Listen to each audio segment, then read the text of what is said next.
Hey, what's going on, guys? So today I'm going to be installing some eBay fog light covers on my 2006 WRX. And they seem to be pretty good quality and the paint matches really well. So let's get to installing them and see what they look like. So here are the fog light covers. You can see that they come painted already. Again, I got them off eBay. Super easy to install. All we gotta do is take a little tool. I have this little plastic tool for like car stereos and stuff so it doesn't scratch anything. Just stick it underneath here and pop it out.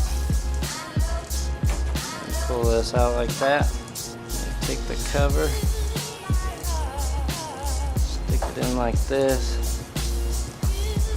Kind of hard to do with one hand. Make sure the tabs go in on the side over here. Push it back, and then it'll just snap into place.